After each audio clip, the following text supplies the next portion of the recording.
Good afternoon, everyone. Welcome back.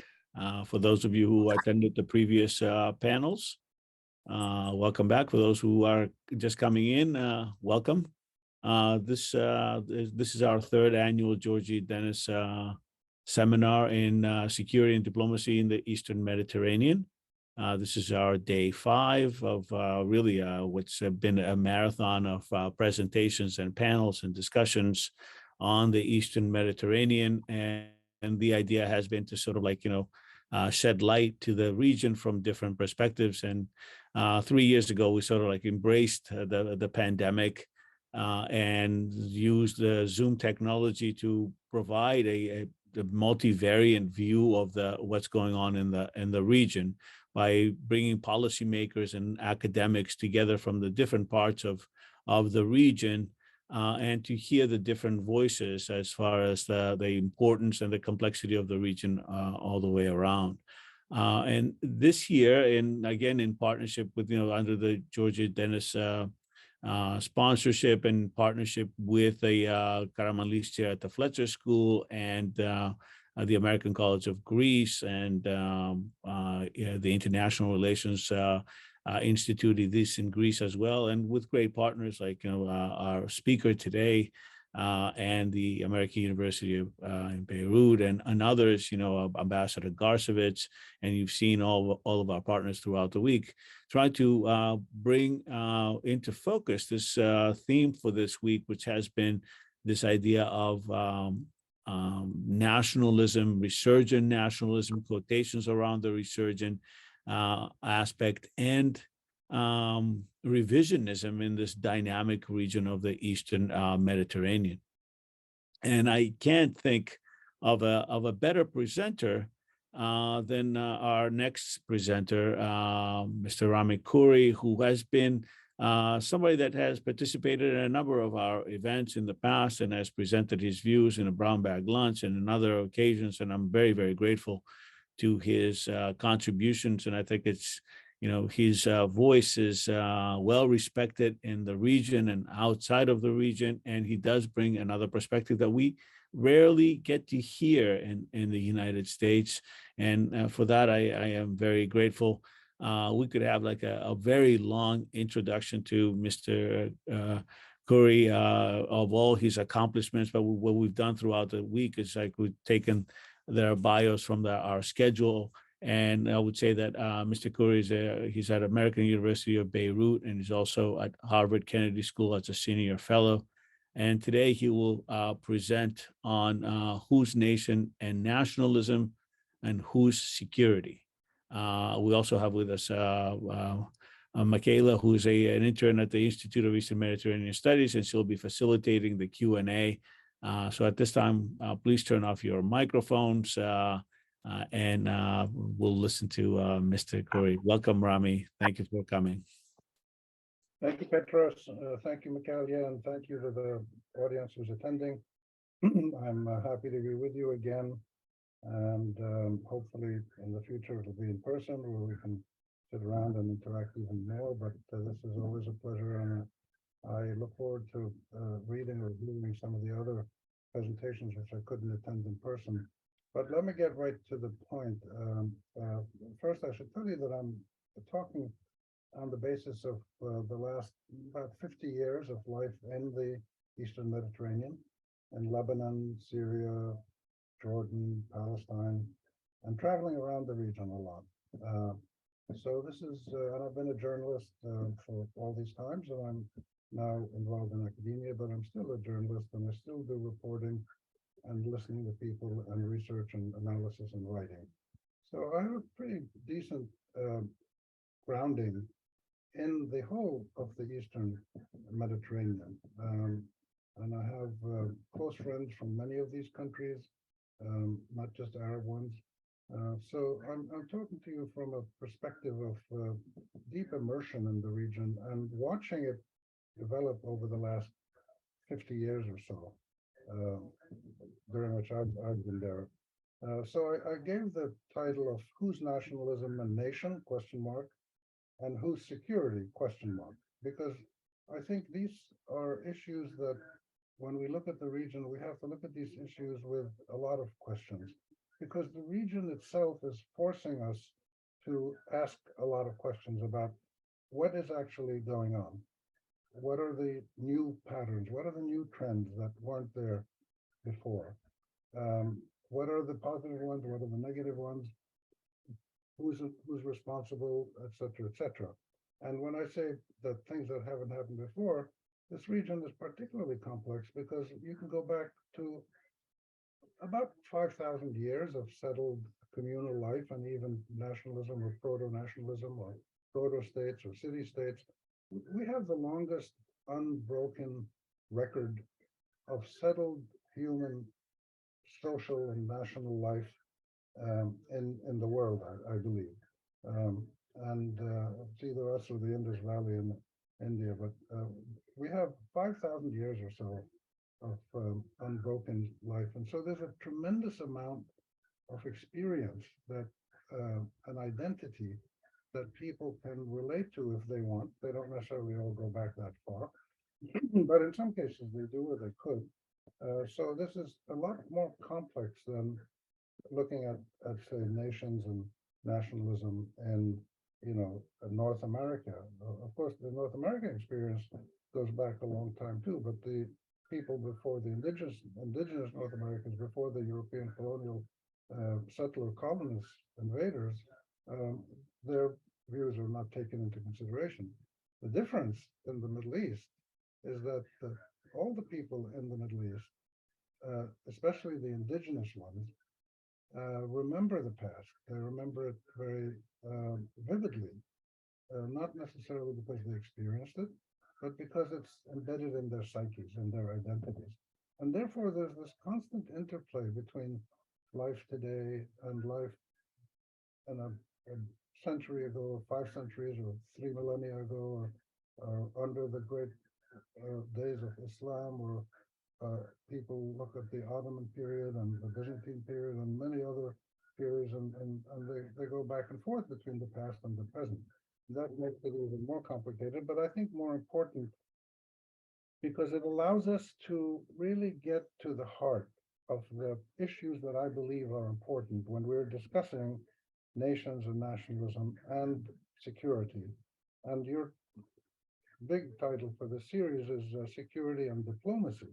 And those are both problematic issues today in the East Mediterranean in many ways. So let me get right into it with a couple of major points that I want to make, and I look very much forward to the discussion and the Q&A afterwards.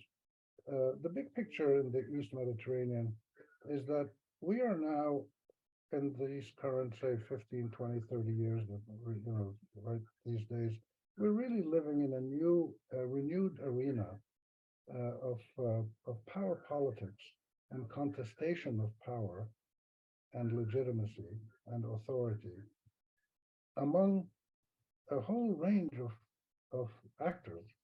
And these are, in many cases, different actors than were here 40 or 70 or 200 years ago. So this is one of the first things to keep in mind, that not only are we seeing a renewal of power politics and competition, but we're seeing also a renewal of this among a whole set of new actors as well as older.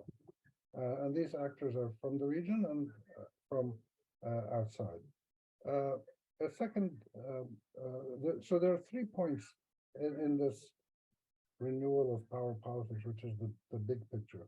3 points that I think, 3 trends that I think people should be aware of that help explain why this is the case and what we should pay attention to. The first trend is the slow weakening, fragility, fragmentation, whatever you want to call it, of existing states. So you have states like Iraq, Syria, Sudan, Libya, Yemen, Palestine, which wasn't exactly a full sovereign state. You had Israel, you had the occupied Palestinian areas, but a lot of these states which have been pretty stable for much of the last 50 years, are now less stable, more fragile, fraying at the edges and having all kinds of things happening inside them. And new states are trying to emerge all the time. So we've had the Kurdish region of northern Iraq as a kind of autonomous area, which wants to become a state one day. The Palestinians are trying to assert their right to sovereignty in their areas alongside a sovereign Israel. You even had the Islamic State, the so-called Islamic State, ISIS, which was defeated militarily, but has not been defeated ideologically, and certainly has not been defeated in the minds of a lot of people who look to Islamic militancy as a route to asserting themselves and achieving their aims. So the first thing is a slow weakening of states and the assertion of new states and new identities. And the reason for that is mainly because of weak governance, poor governance, corrupt governance, incompetent governance, whatever, among some of these states, continuation of a lot of conflicts, and the inability of economic systems to respond to the rights and the needs of the citizens. Those are the three main ones, and there's a lot of other ones. That's the first reason, I think, or the first trend. The second trend is that we're seeing massive imbalances between populations and natural resources. We didn't see that in the 40s or 1860 or 1970 even. But in the last 40, 50 years, we've seen a huge imbalance between population growth and natural resources, which are mainly arable land, water resources, clean air, and livable cities. The one figure only I would give you, the one statistic, is that in the Arab countries alone, leave out Turkey and Iran, which are the two big ones, and Israel, which came later, but in the Arab countries alone, in 1930, the Arab population was around 60 million, 60 million. 60 million in 1930. Today, it's around 440 million. That's a huge increase, and it's still rising very quickly. We have 440 million, approximately, Arab nationals, or let's say citizens of Arab states who are in the Arab League. I use the term Arab to describe the countries in the Arab League. Many of the citizens are not ethnically Arab. They can be Kurds, they could be Amazigh, they could be Circassian, they could be something else, but they are citizens of Arab countries. I'll just use the shorthand Arabs, knowing that there are variations of identities and cultures among the Arabs. But this incredible rise of population has brought massive pressure on mainly water resources, which is the biggest environmental problem in the Arab region today, but also on other things like quality of urban life, air quality, etc., etc. So and this leads, of course, to pollution of resources, leads to health problems, weakens economies. There's all kinds of stresses. So that's the second one, the population, natural resource imbalance. The third big trend in the region is the continuing militarism and external interventions across this region, mainly in the Arab countries, but it also involves Turkey, Israel, and Palestine, Turkey, Israel, and Iran. These external military interventions used to be done by the British, the French, sometimes the Russians, later the Americans, but now they're done by a whole range of actors. So you have external interventions inside individual countries from far away, like the US, the British, the French, the Russians, but also from nearby non-Arab countries, Iran, Turkey, and Israel all intervene inside Arab countries militarily. And then you have the newest phenomenon, which is Arab powers, or would-be power, or wannabe powers, like the United Arab Emirates, like Saudi Arabia, Egypt trying to regain its status, having trouble doing it. But Arab countries are also intervening militarily in other Arab countries more often than they used to do before. So this is an incredible issue, problem, reality.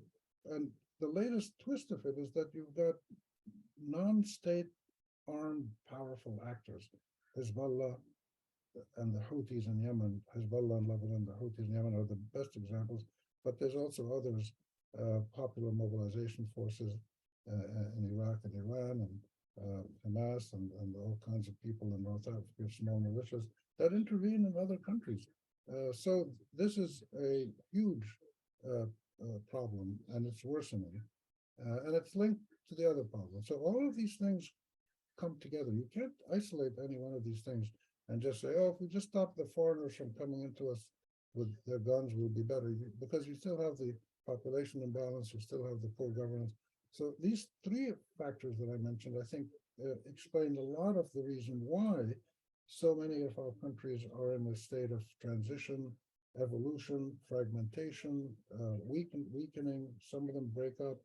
We've had South Sudan become separate. The South Yemenis want to be separate again. Northern Iraq is hoping one day. So they still have this fragility of borders and sovereignty and national identity. One last point about the external militarism. It has been going on nonstop since Napoleon, since 1798, something like that. It's unbelievable that for over 2.25 centuries, foreign military powers have come into our region, almost usually at will because they're much stronger, doing what they want. And this is what colonial and imperial powers do. So this is a long-running problem. It's not new, but it's getting much worse. The second fascinating thing about this is that if you look at the Zionist movement in Israel and the Israeli state and the settlers, their actions in Palestine, the continued expansion of settlements, chopping down Palestinian olive trees, putting people in jail, attacking cities in Nablus. Just 2 days ago, the Israeli army went in and killed 11 people, claiming, of course, that it was for security, but most of the time this is not proven. But the fact is that the Zionist Israeli actions in Palestine, and before that in Lebanon and Syria, but that's changed. But in Palestine, the colonial militarism of the Zionist Israeli movements is a continuation from the 19th century. There's nowhere else in the world where 19th century imperial colonial militancy has continued nonstop, unabated. In fact, it's being aggravated now with this new Israeli government. So I'll just throw that out there for anybody interested in exploring. But these facts all force us to, these three trends all force us to ask the question, what are we talking about when we talk about nations and nationalism in the region? And what do we mean when we're trying to look at security? So the two questions: security for whom, and security by whom. And the diplomacy part also is similar. Who's doing diplomacy? Is it serious diplomacy, or is it sort of cartoon diplomacy? When you look at the diplomacy that has been tried in the Middle East, in the Arab region, in the Middle East, it hasn't worked very well. Whether it's tried by local people or international parties, it hasn't worked very well. And this is for many reasons, which we don't have time to get into, but I would just say that it hasn't worked very well because it has not honestly looked at the grievances of the local populations and tried to respond to them. But overall, if we want to look at nations and nationalism and security and a resurgence of nationalism, I think we have to probably try to use other more accurate words, possibly, because these are not real nations. I mean, Syria, Lebanon, Jordan, Tunisia, Sudan, Kuwait, whatever. I mean, I'm not singling out any. Take all of these countries, with the possible exception of Egypt, which has a long history of national identity, and maybe parts of Morocco and maybe parts of Yemen here and there go way back. But most of the Arab countries in the Arab League are not serious nations that have are not nations that have a serious national lineage. They're serious countries today. They're legitimate. They're in the UN. They're sovereign, but they're also, as we see, fragile. And I don't have time to get into all the different reasons for the fragility and things like that. But if there is a single reason that I think captures the most important driver of all of these issues, the foreign militarism, the poor governance, the fragmentation, the imbalances, if there's a single issue that we can see now going back over the last 50 years, and as I said, I've lived through this period as an adult, so it is that the citizens of these countries have no rights, no opportunities for change, no political power, and even I would argue this is a little bit exaggerated for purpose for to make intent to make it more clear. They probably even have no validity in the eyes of their own leaderships. That's a little exaggerated, but just to get you to think about these things. Most of the governments in the Arab region, and and this applies differently to Israel, Turkey, and Iran, and Cyprus. Of course, I didn't mention Cyprus, but Cyprus is also in the East Mediterranean. But in the Arab countries, which I know best and which I'm focusing on, the citizens don't really count. They don't really exist in the eyes of the ruling elites. They're invisible people, and we see this more and more dramatized every day. So most recently, we've seen it in the Abraham Accords, the so-called Abraham Accords, in which Israel and Sudan, Bahrain, and UAE create, and Morocco forge diplomatic relations, which is always a good thing if you can end the conflict by having the countries involved in it sign peace agreements. But these countries that are in the Abrahamic Accords were not in conflict with Israel. So it's not really, these are not peace agreements. These are commercial, security, whatever agreements. The most important thing about them is that we have repeated credible evidence of public opinion surveys all across the Arab region by the Arab Barometer in the United States, by the Center for Arab Research and Studies in Doha, a very respected institution, who surveyed the whole region. And we see repeatedly, year after year, for the last 10, 15 years, that a huge majority of the Arab populations do not want normal ties with Israel until Israel achieves a genuine peace with the Palestinians. So the governments of these countries go and sign these agreements with Israel for various reasons. That's usually mercantile self-preservation. They get money, they get arms, they get protection from the US, whatever. They get surveillance equipment from the Israelis. The elites benefit a lot from these agreements, but the elites completely disregard their people. So in the Abraham Accords, we see the latest manifestation of the fact that the citizens in the Arab countries have no weight, they don't count, they don't exist.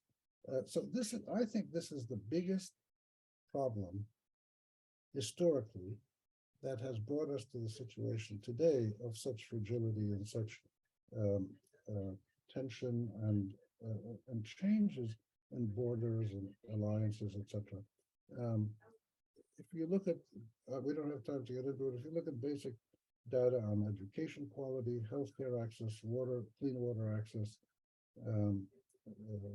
clean air access, any food security, any fundamental basic right or even basic need, food, healthcare, education, jobs, the majority of the Arab countries are moving backwards. They're not only stagnating, they're regressing in most cases. And they've covered this up over the last 10, 20 years by relying on huge amounts of foreign aid to balance their budgets, but they've pretty much run out of time to do that now because there's massive foreign debt in most Arab countries, which is not sustainable. And of course, most of this debt is never going to be paid. We probably assume that, but still, that debt is there and it's being serviced. And Arab countries more and more rely on external powers, whether they're Arab or Iranian or American or European, whoever it may be. They need massive injections of money every year just to cover their basic budgets, and let alone development and things of that nature. So these are unsustainable situations across the region. And they lead to much of the insecurity. So the development of a group like Hezbollah, the development of the Houthis, the birth of the Islamic State, massive migration of our smartest, most able young people. These are all signs of deep, wide, and worsening discontent among the citizenry of these countries. And all of this data is now available. This kind of information wasn't available 30 years ago, or 40 years ago, or 50 years ago when I was in college, but it is now. So the governments of the region, foreign governments, can no longer say, as they used to say, oh, we didn't know that. We didn't know that ordinary people were unhappy with their government or unhappy with their relation with Israel or Iran or Turkey or whoever. Now there's no way that people can say we didn't know that, because we know very well what ordinary Arab men and women think. And therefore we have the situation of looking at these states and asking, are these, the word nationalism strikes me as a little bit probably inappropriate here. These are not, most of them are not real nations, but they are states. They're sovereign states. But even as sovereign states, they're starting to become more brittle and more vulnerable to breaking up. Or the most recent trend is to have within them the birth of new groups from their own people who are armed political movements. They're political and they're also well armed, many of them depending on foreign arming.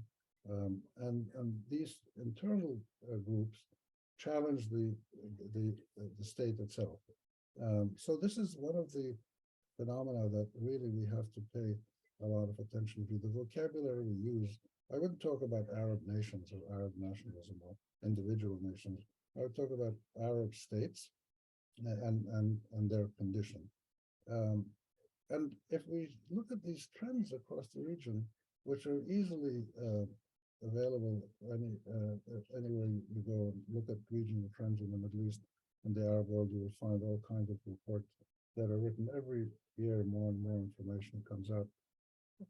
You'll find that there are certain trends that are pretty clear from the last, I would say, 25 or 30 years, from the 1980s, late 80s onwards.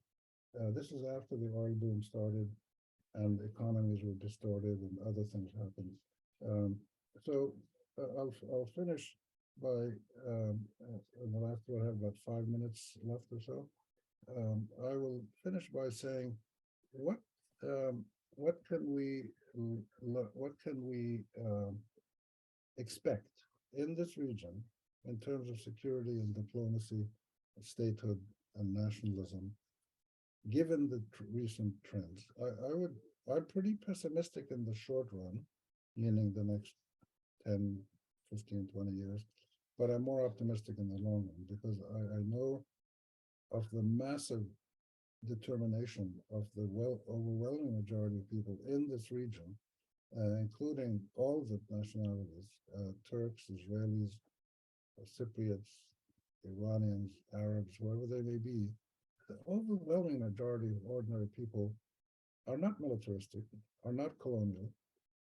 They just want to live a decent life. They want to be treated fairly by their own powers, their own systems, private sector, government, whatever. And they want to be treated equally with all of the other countries in the region. They don't want to be subjected to colonial occupation or imperial assault or anything like that. So I would say that because of the clear expression of the vast majority of people in these countries through public opinion polls, through demonstrations, through protests, in many different ways, speaking in the media, we know what the vast majority of people in our region want, and they just want to live a decent life and be treated fairly. Very simple, under the rule of law, ideally. And whether they have an Islamic system or a democratic system or a tribal system, that's up to them to determine, as long as they are treated decently and fairly, and the people all across the region are treated according to the same criteria. That's not happening today. It's not happening in security arrangements, where, for instance, the United States is legally committed through an act of Congress to make sure that the state of Israel is militarily stronger than any combination of its foes around it. And you can argue that's a good thing to do, maybe, if you want. I would argue that it is not a serious way for a big power like the US to come into the region and claim to try to be a diplomatic interlocutor, to try to mediate peace, to try to promote democracy and rights, while it guarantees that one party in the biggest conflict in this region is always going to be overwhelmingly stronger than the others. And that is mandated by the law of the United States, not just one politician or somebody else. So these issues really have to be looked at deeply and honestly and across the region. So the last points I would make is, what do we expect? What should we expect to happen in the years ahead? I think clearly immigration is going to continue, whether it's legal or illegal. People are getting on boats and risking death because the risk of dying at sea is less to them than the pain of staying home and dying of starvation or mistreatment or whatever. So we'll see continued mass immigration of the smartest and brightest young people in our region. And this is because we will probably see continuation of poverty and inequality and marginalization and vulnerability and humiliation. This whole series of sentiments ultimately leads to alienation. Citizens pull out from the systems that shape them, whether they're their communal social systems, religious groups, national groups, communal groups, whatever they are. People, if they're mistreated by those systems that have always defined them repeatedly for 2 or 3 generations, they'll just quit. They say, I don't want to be part of this country. I don't want to be part of this culture because they just want to live. They need water, they need food, they need shelter. And if they're not given those, which is their right, they will try to find it somewhere else. So this alienation of huge numbers of people across our region is manifested in immigration, it's manifested in rebellion, it's manifested in protest movements, and other things, and extreme violence and terrorism in some cases. The tensions internally and regionally will continue to persist, I think, and even increase, and we'll see more interventions by regional countries in other countries until they reach the stage where they realize that this is simply going to backfire on all of them if warfare like this continues and subjugation continues. But I think in the short run, we're going to see more countries trying to guarantee their well-being by occupying somebody else or setting up a relationship with somebody else in the region. Economic growth and economic equity are going to be very difficult to achieve for the majority of people. Probably around 25% of the region, people will live decently or live well, the people in the elite. Whether they earned that money honestly or they got it in a corrupt way, it doesn't matter. About a quarter of the population of the region can expect to live decently, and about 3/4 of the region is in real trouble in terms of their basic human needs being satisfied. And here's a new wrinkle, which only really has come up in the last couple of generations. We know now from serious scientific research and analysis that the poverty and marginalization and alienation that I described that is so trenchant among so many people in the Arab countries, that poverty is now guaranteed to go on from generation to generation, at least 2 or 3 more generations. You cannot suddenly reduce the poverty rate or the labor participation rate in Arab countries quickly over a period of 3, 4, 5 years, like you used to be able to do in the 1950s and 60s and 70s when the populations were smaller and economic growth was more dynamic and governance was a bit better. You can't do that today. It's impossible to create jobs and healthcare and good schools for 2 million new Egyptians every year. Every year there's 2 million new Egyptians. Every year there's about 10 million new Arabs roughly across the region. There's no way that this kind of growth, population growth, can be accommodated by economies now that cannot even cover their own basic spending. So we're going to see continued economic imbalances, and this is going to just exacerbate some of these trends. And the last point that I think is a realistic expectation, but a little bit troubling, but maybe not, is that the big powers of the world are obviously indicating that they're still interested in the Middle East, but not as much as they were 20 or 30 or 40 years ago. And I remember before the Soviet Union fell, and most of the students won't remember what the Soviet Union was when you read about it, but when there was a Soviet Union, when the US led the Western world, they had these ideological competitions. And therefore, many of the relationships that countries in the Middle East developed with either the US or the Soviet Union were developed on ideological reasons in a Cold War competitive environment. That Cold War environment has ended. Now, what Russia's doing in Ukraine, people say this is going to bring back the Cold War, and what the Americans and NATO are doing to counter Russia.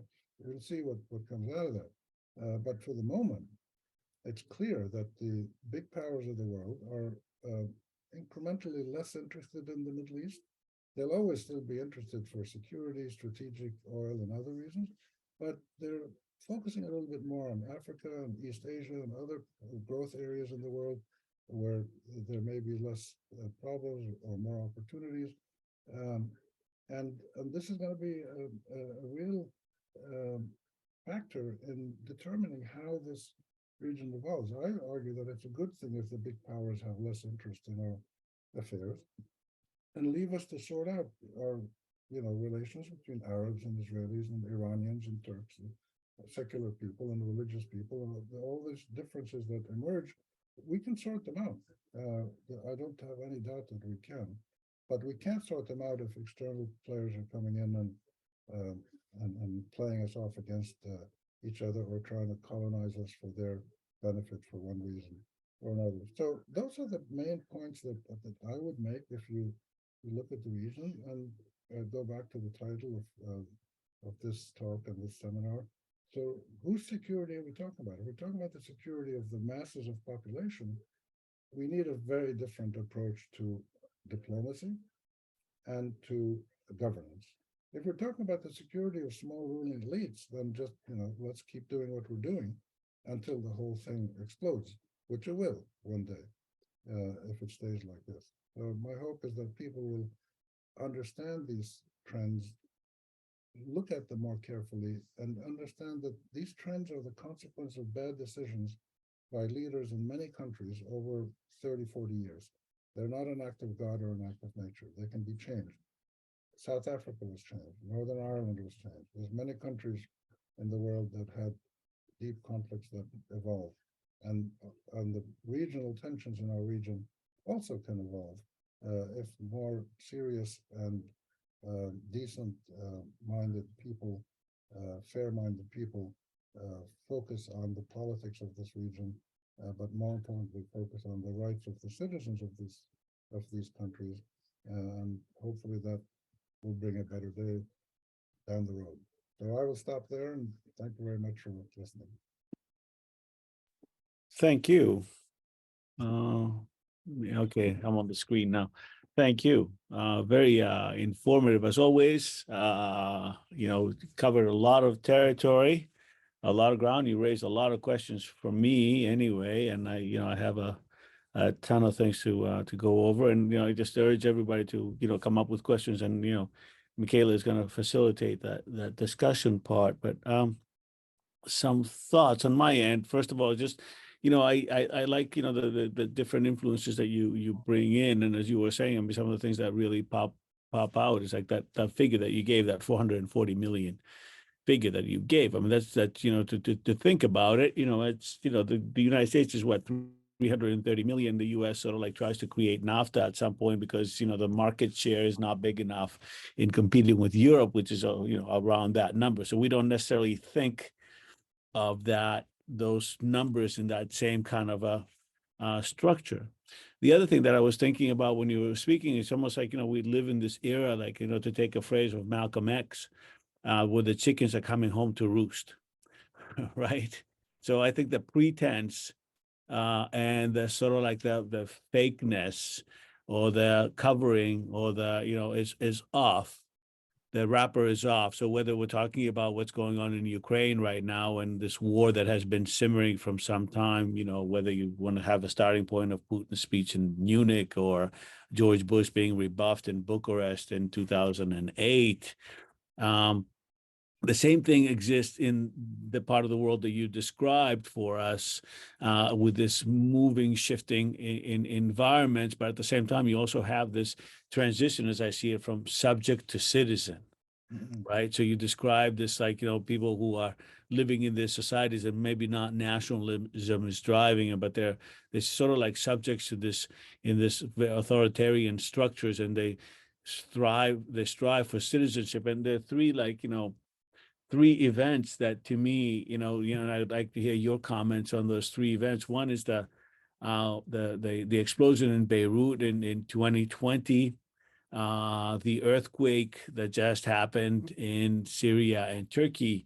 and the recent, just yesterday, the vote in the Knesset, and the sort of like, the Israeli government taking over the judicial system in in inside Israel, which has not really gotten a lot of attention. But in all three of these cases, to me, are sort of like, this question of subject and citizen is at play. Yes, you have an earthquake, but the result is just, it's just a, the inability of policy to have effective policy while you're like, buying F-16s and S-400s. And the same thing with Beirut, whether it's somebody who just didn't do their due diligence at the port. And you could put the Cypriot situation in 2000 and a few years ago, that summer explosion in 2015, was it in Cyprus? Same kind of a thing. So those are some of the thoughts, and I just want to toss it back at you and see what you think of that. Thank you, Petros. Let me comment on those quickly, and then we'll get to any others that come up. Those are three important episodes that you mentioned, and each one is slightly different and a different place. And some of them are acts of nature, some of them are acts of political ideology, and some of them are acts of just poor governance and negligence. But I think they're all indicative. The earthquake is the most difficult to deal with because it is an act of nature. But earthquakes shouldn't result in the collapse of buildings in our day and age. So this is a problem that the Turks, especially, more than the Syrians, unfortunately, because the Syrian government is almost non-existent in that area in the north. But the Turks are looking at, criminal liability and contractors and all that, which is the right thing to do. It's too late for the 43,000 or whatever it is that died, and there's still more dead people not identified. But so you have constant reminders that good governance matters both in the current lives of people, that people are treated well and they have good education and health and job opportunity, but also in the future. That what we do today is going to matter to our children and grandchildren down the road in ways that we can't really imagine right now.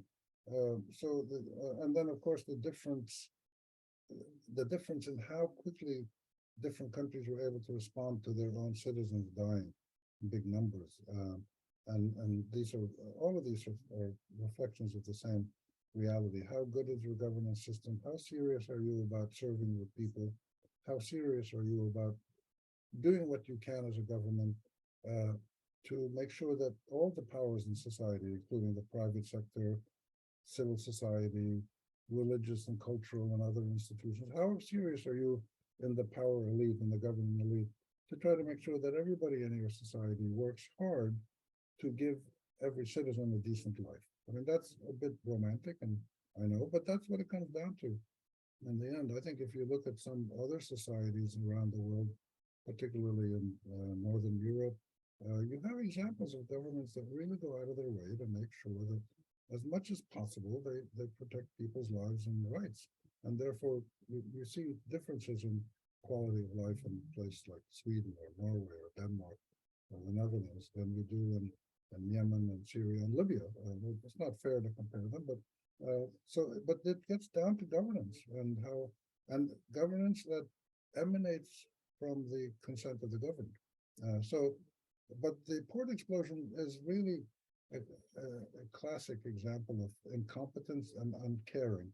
The most important thing that the Lebanese crisis has revealed, and I lived through much of it before I came here to the US. I'm still working for the American University of Beirut, and I go back and forth regularly. I'm going next month. But the most important thing that the crisis revealed, and this is something you see when you're there more than when you're abroad, is not just the incompetence and the corruption of the governing system, but the uncaring attitude of the elite, not just the governing elite.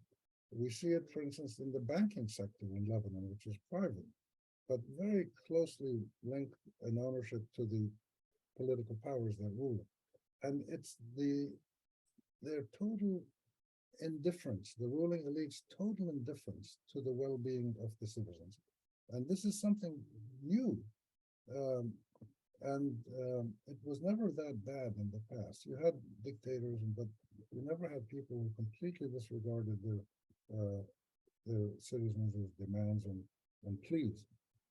And what's been fascinating is to watch, as I did, and I've written research and written about this, the continued uprisings in Arab countries that have gone on since 2010-11.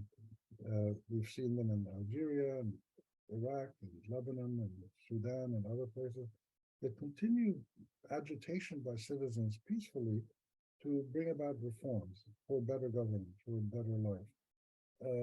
The ruling powers have developed a new strategy, the ruling elite, based on a combination of military security response, so a pauperized citizenry that is challenging the state is now faced by a militarized state that pushes them back militarily or by taking them to court. But combined with that is the other tactic, which is dominant now, which is the state simply totally disregards anything the opposition says. They don't even acknowledge it. They don't respond to it. And the port blast is a classic example where a terrible thing happened. And even trying to get the judicial system to investigate it, the political elite is trying to block that repeatedly to make sure it doesn't happen, because they don't want to listen to or give in to the demands of their citizens. And the third thing you mentioned, the Knesset vote. Now, there's two Knesset votes that are really important. One is the one you mentioned about trying to adjust the judiciary to essentially take away any kind of judicial intervention in governance. But the second one is they took a decision to transfer authority for the occupied West Bank territory, take it away from the military governance, which is supposed to be a temporary military occupation, and put it in the hands of a civilian minister. And this is informal annexation. They don't formally say this is part of Israel like they did with the Golan Heights or with Arab East Jerusalem, which of course most of the world, almost everybody doesn't recognize. But they're doing it informally now to get around the mass protests from people all over the world that you can't annex these territories. These are occupied in war, they've got to be negotiated. But the Israelis now under this right-wing kind of fascist Frankenstein-like government is doing everything it can to push the Palestinians out as much as possible and make this an ethnically pure or dominant Jewish state where only Jews have full human rights and everybody else is secondary, like apartheid used to be in South Africa. And that's why so many leading Jewish and American and international agencies who studied the system have said this is apartheid. And the Israelis, of course, push back, but they can't push back very much because it's such a dominant trend, because it's so obvious, and they're even making it more obvious. So each of these points you mentioned is fascinating and has a slightly different angle, but gets back to the common theme that unless people, whether they're in one country or adjacent countries, unless they're treated according to the same rights, the same rule of law, the same measure, there's going to be tension between them. People don't like to be subordinated. They don't like to be subjugated or occupied or jailed, whatever, or shot. And the Israelis went into Nablus 2 days ago, and 11 people, they killed 11 people, including kids and 70-year-old grandfathers. This is really, these are important reminders about how injustice and inequality can manifest itself in so many different ways, including the three that you mentioned. Michaela, the floor is yours. Great, thank you.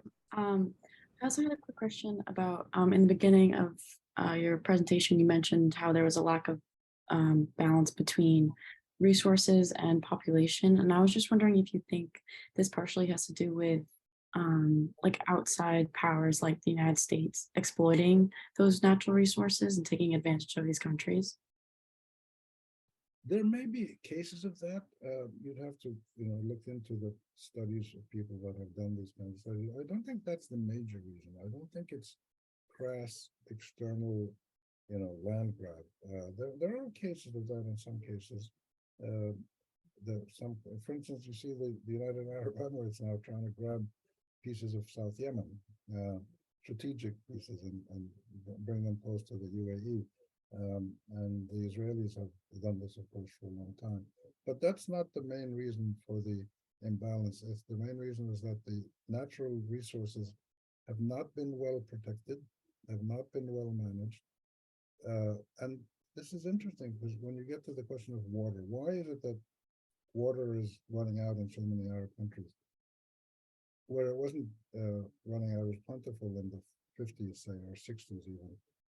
It's because the governments, in most cases, simply were not willing or not able to enforce the law, which said that anybody who drills a well in their farm has to get it licensed to make sure the water is safe, that it doesn't overexploit the underground aquifer, et cetera, et cetera. But they don't do that. And this raises a really fascinating and important sub-question of poor governance, which is lack of legitimacy.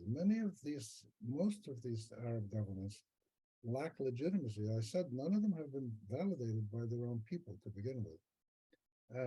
And none of them were really held accountable by their own people.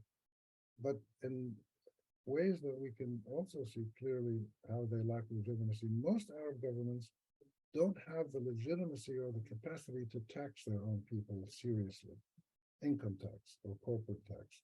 And they rely heavily on VAT, value-added tax, because everybody goes to the shop, buys something, you can control that better. But if you try to tax people's income, as is common in the West and many other countries in the world, the Arab countries, it's much more difficult because people won't pay. They say, why the hell should I pay you tax? You're not doing anything for me. Whereas if you go to France or Germany or Switzerland, people happily pay a very high rate of tax because they're getting incredible returns of quality education and security and job training and whatever. And inspections to make sure that their food is safe. And so the lack of balance in the natural resources and the populations is mostly a result of over-exploitation of resources and a continued very fast growth rate of population. Now, the population growth rate is slowing in most countries. With education, this is a pattern that's common. As women particularly get educated, but also men, the families don't have 8 or 10 children, they have 3 or 4 children. And then with more time, if they're well off and doing well and economy's good, and they won't have 4 children, they'll have 2 children or maybe 1 child. But so that natural population, that natural drop in fertility rate is something that has been happening in much of the Arab region. But the population is so big that if the fertility rate drops from 7 to 5 or 3, you're still getting a huge absolute increase in the population every year. So the population growth rate can be accommodated if the governance and the economic management were good, but they're not. And this is, again, part of the problem. So it's this really vicious circle that I think a conclusion from all that is that anybody who's interested in looking at the Middle East, the Arab region in particular, but even the whole Middle East, you can no longer just go in and just look at one narrow sector. You know, you can't go in and say, oh, I want to study women's rights or children's rights or natural environment protection. You can't just take one element and try to explore it, because they're all these issues are linked together very much in a really deep dynamic that one influences the other. That's why it's so hard to turn around these situations, but they can be turned around, but they need really a lot of work in multiple sectors simultaneously. Great, thank you for answering that. Is there anyone else who would like to ask any questions? You can either raise your hand or you can ask through the Q&A function on the Zoom. I have a question. So, the big elephant in the room is, Russia and Ukraine, right? So what does that do to the region? I mean, this is a canary in the coal mine kind of a region. So, we just the coal mine just got blown up. So The Ukraine situation is really a huge development at so many different levels that it's almost hard to know where to start analyzing. But I think the key elements of it are the Russian invasion and the reaction of NATO, which has been quite vigorous, and the increasing tensions at a not a global level, but at the two blocks, the Russians and their friends and Ukraine and its supporters. And it's leading to troubling things like, some of the nuclear non-proliferation agreements between the Russians and the U.S. or no Russians are now stopping them as a reaction to the sanctions the U.S. put on them. So that does suggest there may be some dangers. I don't think we're going to get back to a global Cold War nuclear threat kind of situation. But these are human beings who run these countries. They're not machines. And human beings react in very strange ways when their egos and their honor and their dignity are pierced. And this is what's going on. And you look at Biden and you look at Putin, and I'm not saying they're equally to blame. I'm saying they're reacting in the same way. And all of the people who, I live in the U.S. now, and I follow these things closely, and the incredible, support for the war and making it the battle of the fate of democracy and human decency for the next century. I mean, I think this is a bit exaggerated, but that's what happens when your ego is punctured and when your self-image is punctured. So the Russians are having their egos and self-images badly dented, and the West is coming up with responses that are also causing people to question whether it is acting in the most responsible way. So there's the dimension, the global, where is this going to take us? The Chinese, in their predictably cautious way, seem to have, just in the last few days, pulled back a little bit from their total support for Russia to basically they came up with a peace plan, which probably won't work. But so I don't think we're going to get into a global battle. What we're going to see clearly is attempts by people like China and India and others, to Brazil and maybe the BRICS without Russia, to create a different grouping of countries that don't want to support Russia, don't want to support NATO in the Ukraine battle. We'll see how that develops. But in the short run, many countries in the Middle East have been challenged to know how to respond, because they want to help. They want to be on good terms with Russia. They want to be on good terms with the U.S. and NATO, and they're trying to be careful. And they're having, it's awkward for many countries. And the practical impact of food price increases, supply chain disruptions, energy reroutings, and all of these things. Some countries benefit, from selling more gas and oil to the West, where Russian gas and oil are not allowed to go anymore to some countries. So I think it's way too early to judge what this is going to But there is one area where it's absolutely clear that the United States and its closest allies are masters of the double standard.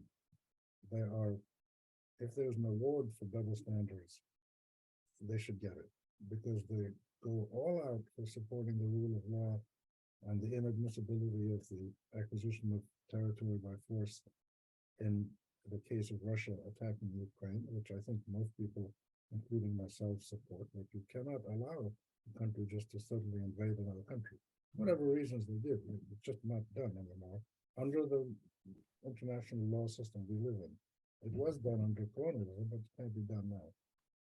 And this unbelievable dynamism and vigor and passion in the American-led defense of the rule of law in Ukraine, at the same time as the U.S. says that we are totally supportive of the Israeli government and what it is doing, and what the Israeli government is doing is what the Russian government is doing, which is taking people's land under different conditions. And the Israelis will justify why they're doing their settlements, but most of the world doesn't believe them and rejects it. Most of the world says you can't just keep taking other people's lands. And so this double standard has become so obvious in the case of the U.S. and some of its closest allies, and it will have an impact. It will slowly fray the shining glory of American democratic constitutional pluralism and the focus on freedom and human rights and individual rights. Those bright lights will dim a little bit in the eyes of many people around the world when they see such blatant double standards. But we'll see if that has an impact. It's possible that at some point, and we're hearing people in the U.S. point this out, we can't just react one way to criminal acts by Russia and Ukraine and not react in another way when somebody else does them in the Middle East who happens to be our ally. So the Ukraine episode is really a huge phenomenon. Certainly, I think the biggest global incident in my adult life. I mean, I've lived through big global incidents like the Iranian Revolution or various wars, or the fall of the Berlin Wall and the end. But I think since then, in the last 30, 40 years, this is the biggest thing that's happened. And it's still going on, and people are still reacting to it and still trying to figure out how to, and it may change according to what happens militarily on the ground. It may change according to other reasons. We'll see. Yeah. No, I don't disagree with that. And you tend, one of the reasons why I do like you beyond your scholarship and your good, other than the fact that you're a Yankees fan, Michaela likes you because of that. She's a Yankees fan as well.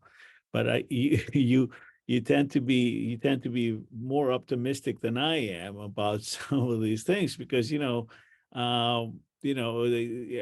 do recall like in Desert Storm, Desert Shield, and Desert Storm, where the entire international community was rallied to sort of like move back to the status quo ante in Iraq and Kuwait. And then just a few months later, the international community signed, sealed, and delivered the breakup of Yugoslavia, an established state. So I don't, I think this double standard, I agree with you, but I think it's also like a lot of people who understand the geopolitical aspects of it go, because we had a presentation yesterday about this interest versus values, and like to what extent those values exist or change within the U.S.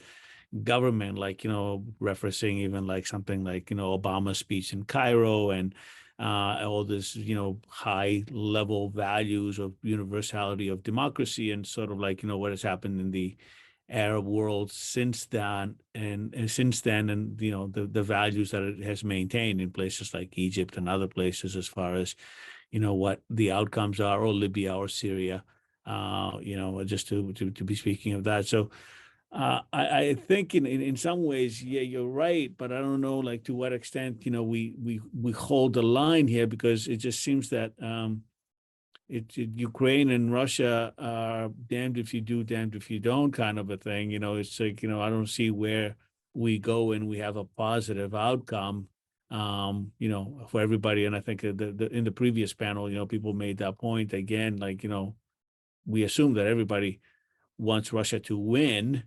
But what does that mean as far as revisionism and that fluidity that you describe about the borders that already are very fluid in the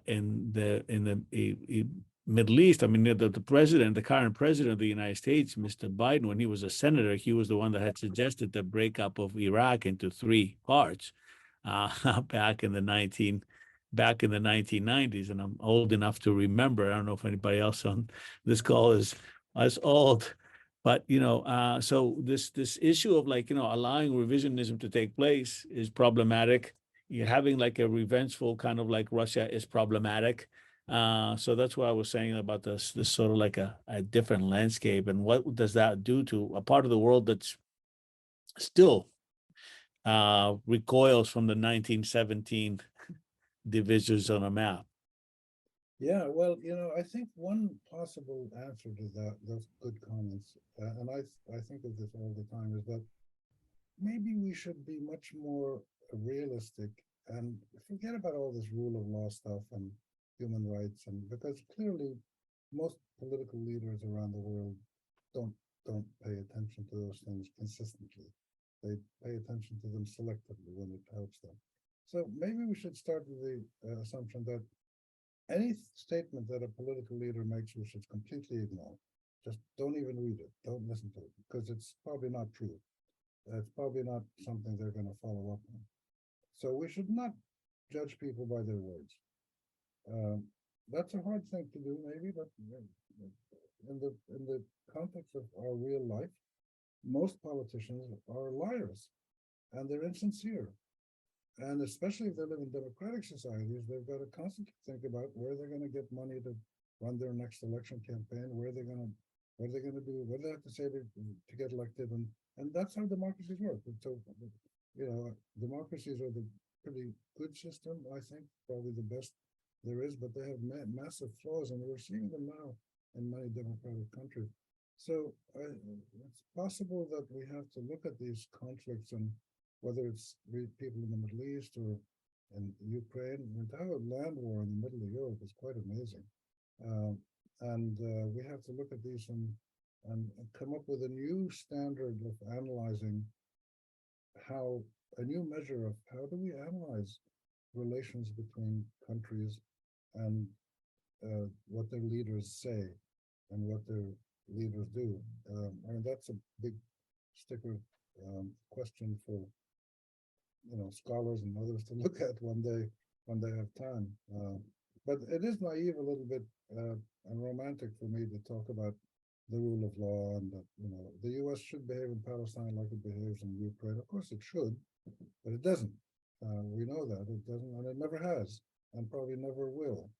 So, how can we come up with a better way to analyze these global trends and comparisons in a way that is maybe more realistic in terms of maybe we should just look at minimizing the damage. Say, okay, let's just, if we can keep the Russian invasion, if we can stop the war and the Russians keep that strip in the east, and Ukraine only loses 10% of its land, maybe the measure should be minimizing the losses of different parties. The Russians will have losses too, certainly material, but prestige and so I mean this is a fascinating question which I think some PhD students should get on right away. A new measure of how countries can behave to each other in a way that brings about stability of some sort that may not be perfectly equal and ethical for everybody, but it's not perfectly equal or ethical now. So, we're not losing anything, but we may be gaining stability. And I'm not saying I'm for this, I'm just saying this is kind of idea. Yeah. There has to be a better way to do this than the way we do it now. We look at social media. I follow, Israel, Palestine a lot, and internal Arab governance.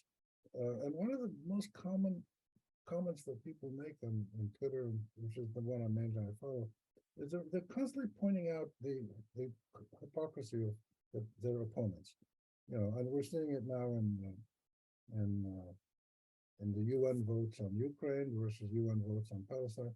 But that doesn't get us anywhere. It doesn't have any. The politicians are totally impervious to criticisms. The politicians are not normal people.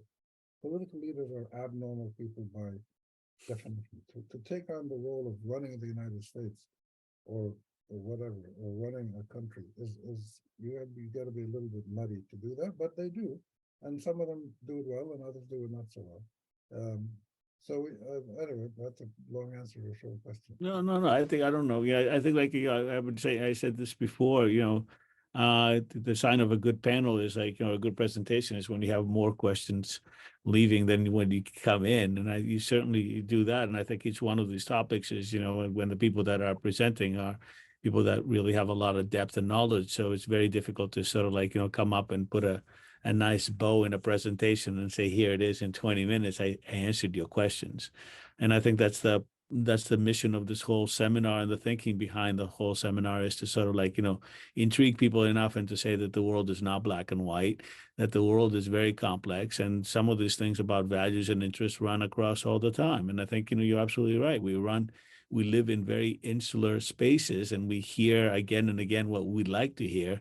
And then we get shocked when we go outside and we hear something completely different. And so like, you get my team, your team kind of a thing, and we live in the world of optics, and that becomes really, really problematic. And that's not the way things are. So we're up against the clock. I do appreciate your time and your wisdom and what you brought to this seminar. I want to thank Michaela and everybody else for participating, and of course, all the people that have made this possible.